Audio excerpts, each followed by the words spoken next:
وویل الله تعالی شیطان ته څه شی منع کړی چې سجده دې ونه کړه کله چې موتو ته حکم وکړ وویل شیطان زه د هغه آدم علیه السلام نه غوره یم تو زه له اور نه پیدا کړی یم او هغه دې له خټې پیدا کړی ده قال فاهبط منها فما يكون لك أن تتكبر فيها فاخرج إنك من الصاغرين الله تعالی وویل نو ته له دې جنت نه کشه په تو ته دا حق نشته چې ته په دې جنت کې تکبر وکړې نو ته ووځه بېشکه ته له ذلیل څخه یې قال أنظرني إلى يوم يبعثون ابلیس شیطان وویل چې ای الله تعالی ته موته مهلت روکه تر هغه ورځې پورې چې خلک به ژوندي کولی شي قال إنك من المنظرين وویل الله تعالی بېشکه ته له مهلت ورکړل شوي څخه یې قال فبما أغويتني لأقعدن لهم صراطك المستقيم ابلیس وویل نو په سبب د هغه چې تو زه ګمراه کړم زه به خامخا ضرور دوی ته د تو په سیده لار کې کښېنم ثم لآتينهم من بين أيديهم ومن خلفهم وعن أيمانهم وعن شمائلهم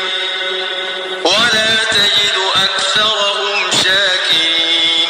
بیا به خامخا لازما زه دوی ته رودرمه د دوی د مخې نه او د دوی د شا نه او د دوی د شیت اړخ نه او د چپ اړخ نه او ته به دوی اکثره شکرګزار پیدا نه کړې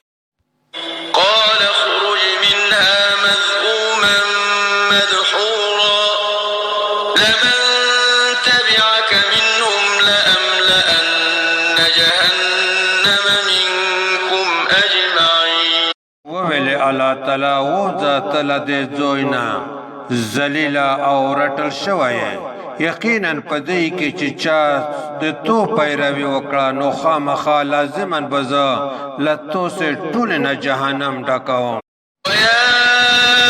آدم اسكن أنت وزوجك الجنة فكلا من حيث شئتما ولا تقربا هذه الشجرة فتكونا من الظالمين او ای آدم ته او د تو شته په جنت کې ژوند کوئ نو تو سې خورو کوئ له کوم ځای نه چې مو خوښه شي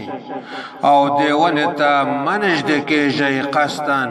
کنې نو د ظالمانو نه بشئ فوسوس لهما الشيطان ليبدي لهما ما وري عنهما من سوآتهما وقال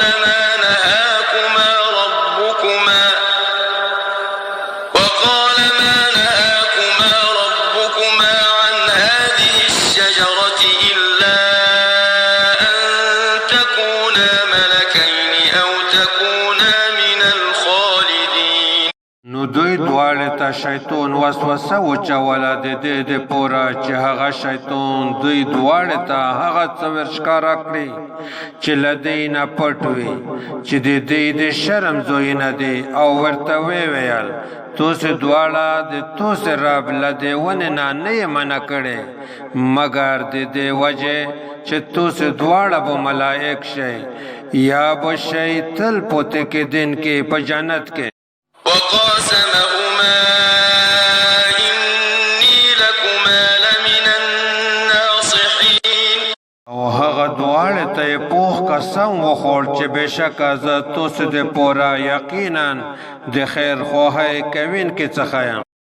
فدلاهما بغرور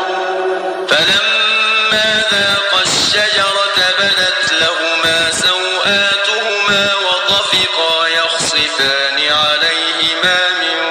ورق الجنة وناداهما ربهما ألم أنهكما عن تلكما الشجرة وأقل لكما إن الشيطان دوکیز کړل دواړه په دوکې سره نو کله چې دوی هغه ونه وڅکله دوی تخپل د شرم زوی نشکارا شول او دواړه لګیا شول چې په خپل ځونونه د جنت پونه نقشوله او دوی تخپل رب आवाज وکړ چې آیا مو توسه دواړه د دې ونه نه نوی منه کړي او توسه تمه نوی ویلي چې بشکا شیطان توسه دواړه د پورا ښکارا دشمن دی